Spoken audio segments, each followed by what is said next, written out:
Non conservative forces जैसे कि friction या एयर रेजिस्टेंस, इस तरह के forces basically non conservative forces होते हैं। ये टोटल इसका उलट होता है कंजर्वेटिव फोर्स का। When non conservative forces do work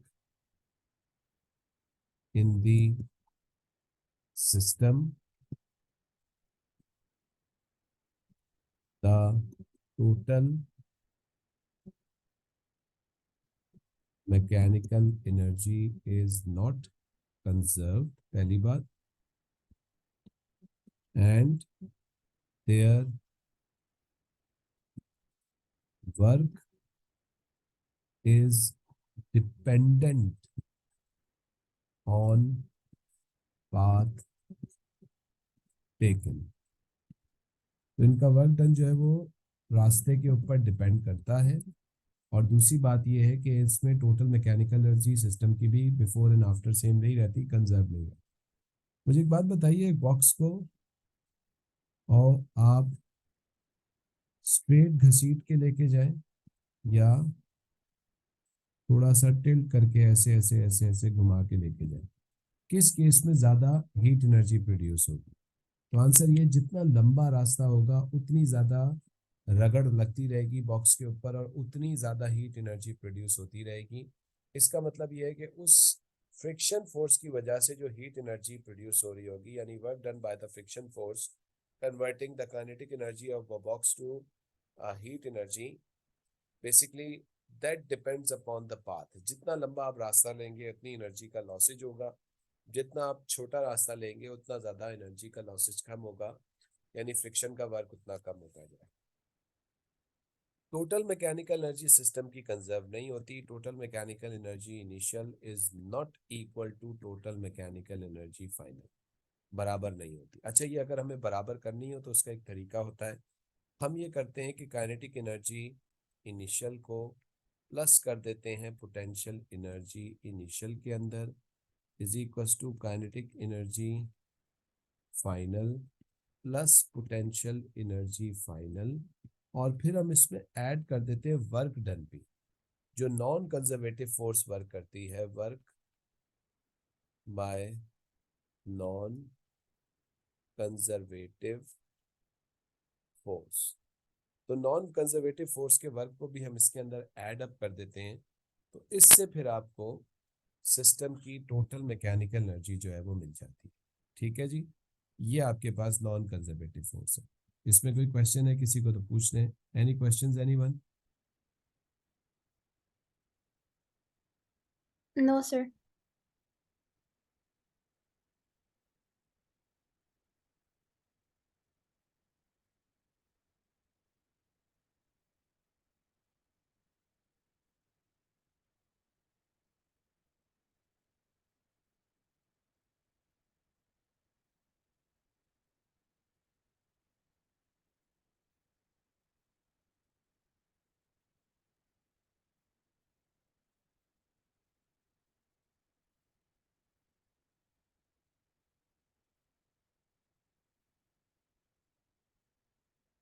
जी बच्चों, कॉपी हो गया?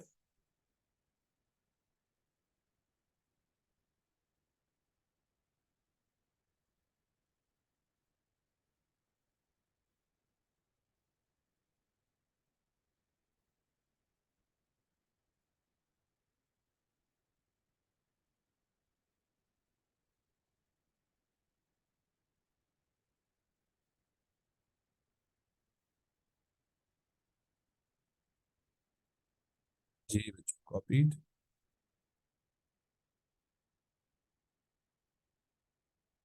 जी सर।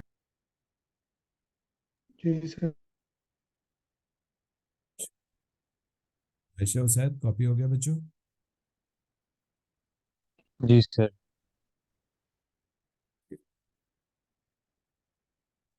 अब इसका क्वेश्चन देखते हैं जनाब। नॉन कंजर्वेटिव फोर्स का पास पेपर में इसके भी बहुत सवाल है, कंजर्वेटिव फोर्सेस के भी बहुत सवाल है। ये बड़ा फेमस क्वेश्चन है एक नॉन कंजर्वेटिव फोर्सेस का। क्वेश्चन कहता है, a trolley runs from P to Q along a track. At Q, the potential energy is 50 kilojoules less than P. Bye the way P पे ट्रॉली के पास potential energy ज्यादा होगी, ज्यादा height पे है, ठीक है।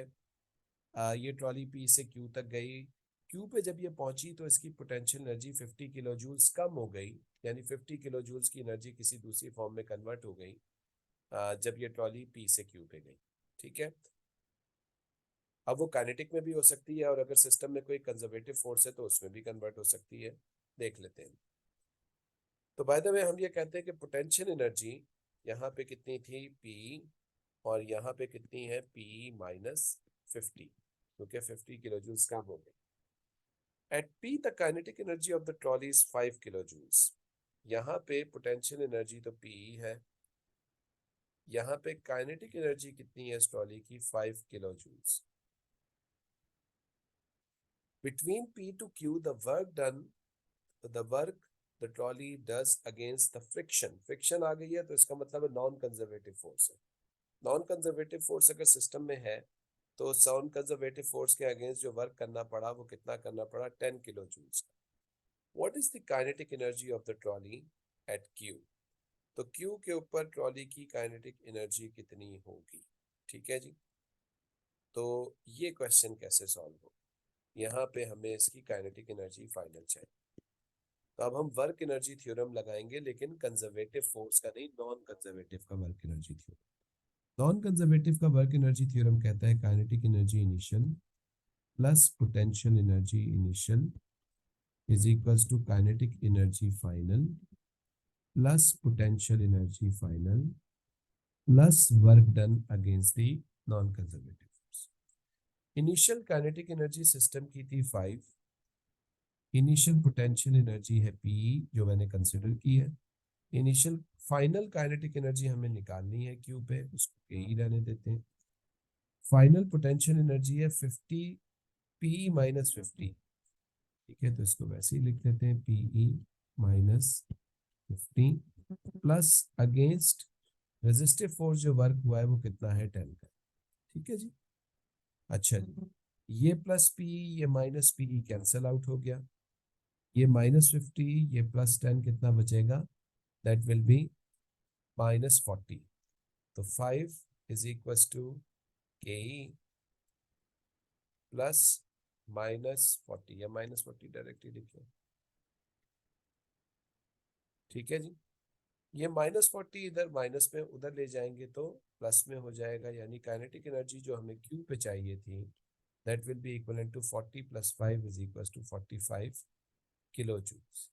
इट मीन्स कि आपका जो करेक्ट आंसर है इट इज बी। समझ में आया सवाल ये सबको? जी बच्चों।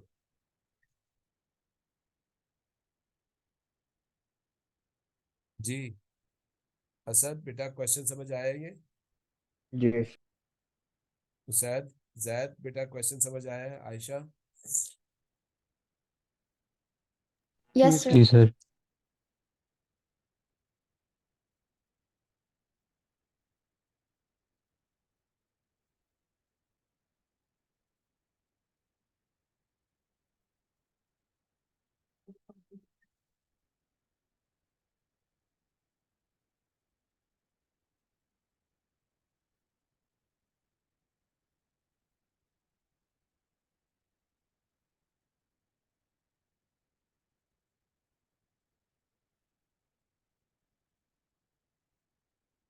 जी बच्चों, एक क्वेश्चन और देखते हैं। हो गया ये कॉपी?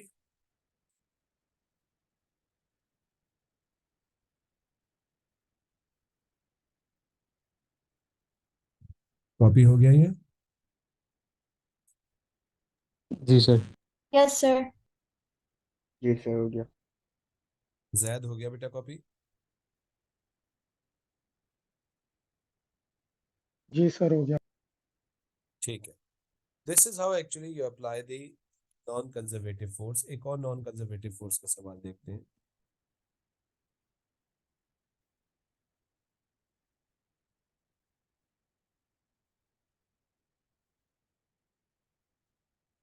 चलिए ये question,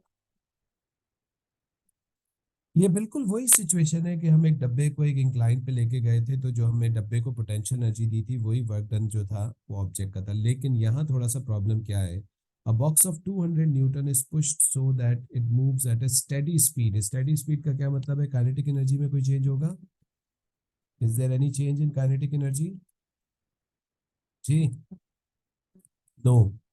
Along the ramp through the height of 1.5 meter, the ramp makes an angle of 30 degree to the ground. The friction force on the box is 150 Newton while the box is moving. What is the work done by the person?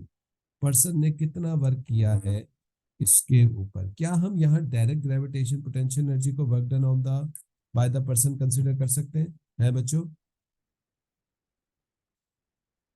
Ji,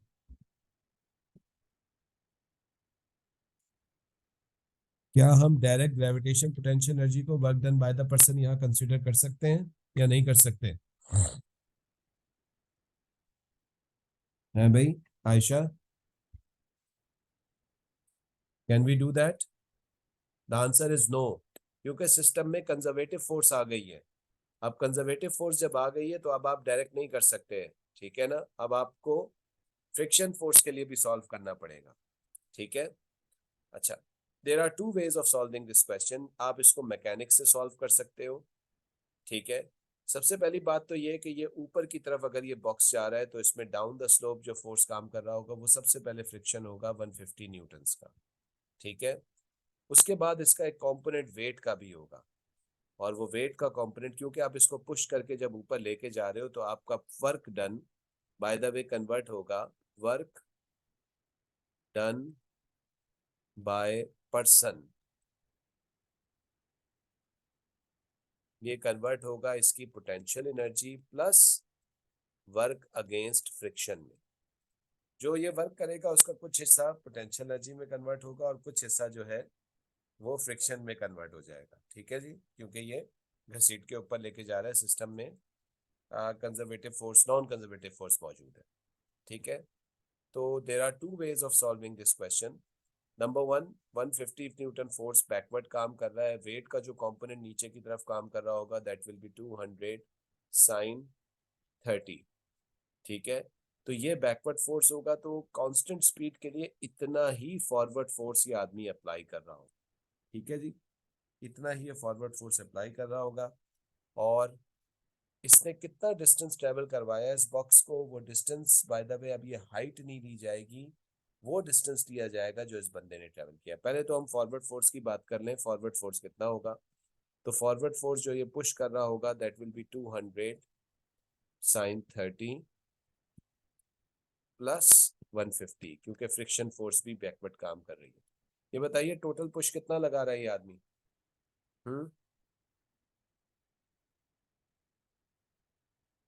ji, 200 multiply by sine 30 plus 150, क्या answer आ रहा है? 250। 250। 250 Newton's का ये force लगा रहा है। अच्छा, अब इस आदमी ने इस बॉक्स को कितना डिस्टेंस पुश किया वो हमें निकालना है। बाय द वे ये डिस्टेंस हमें निकालना है, हाइट हमें गिवन है 1.5, एंगल हमें गिवन है, ये डिस्टेंस निकालना है। Sine theta is equal to opposite over hypotenuse, जो कि हमारा डी है, ये डिस्टेंस डी है। तो d किसके बराबर हो जाएगा? d is equal to h upon sine theta, यहाँ बाय द वे डिवाइड होगा। d is equal to 1.5 divided by sine 30, क्या वैल्यू आ रही है बच्चों?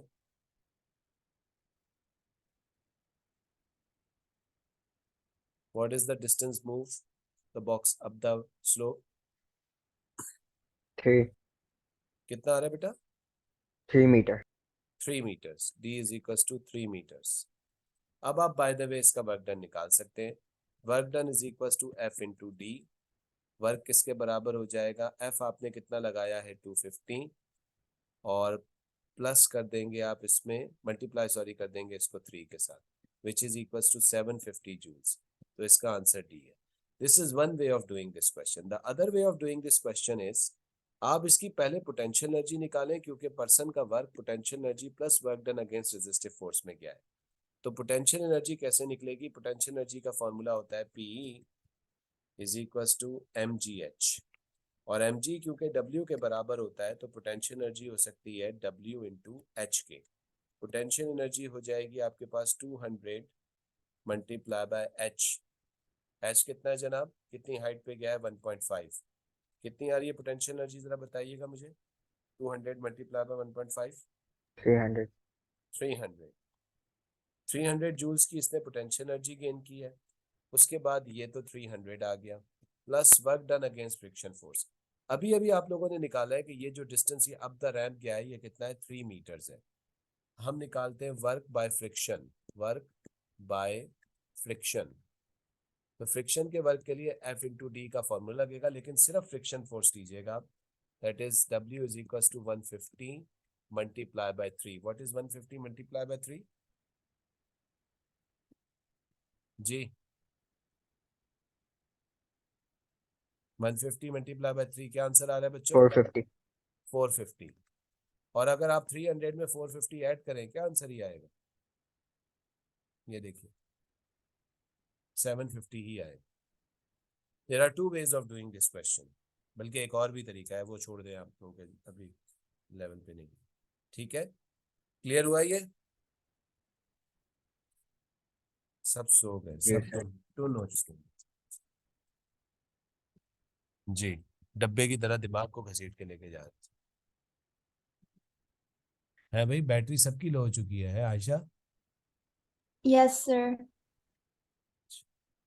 अच्छा चले ये छापे, बस फिर क्लास एंड करते हैं। जैद सो गए तुम?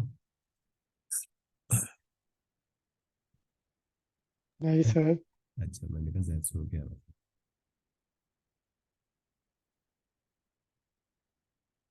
नेक्स्ट क्लास में ना इसके और क्वेश्चंस करेंगे वर्क एनर्जी थ्योरम के बैठ के। और वर्क एनर्जी पावर के क्वेश्चन सॉल्व करने का प्रॉब्लम यही होता है बच्चों कि आप लोग दोनों कॉन्सेप्ट्स को ना एक साथ मिक्स करने की कोशिश कर देते हैं। आप लोग वर्क एनर्जी के कॉन्सेप्ट्स को मैकेनिक्स के कॉन्सेप्ट से मिक्स करके सवाल सॉल्व करने की कोशिश कर रहे होते हैं, जिसकी वजह से गड़बड़ हो जाती है। अगर आप एक कॉन्सेप्ट पे स्टिक रहें, या तो मैकेनिक्स वाला लगाएं या वर्क एनर्जी थ्योरम वाला कॉन्सेप्ट लगाएं, तो आप आराम से क्वेश्चन को बड़ी इजीली सॉल्व कर लेंगे। ठीक है जी, हो गया कॉपी? Yes, sir. असद बेटा कॉपी हो गया? जी सर. ठीक है, जैद उसैद हो गया भाई कॉपी? जी सर। जी सर। चलो ओके भाई, टेक केयर, अल्लाह हाफिज everyone. Allah Hafiz. Allah Hafiz.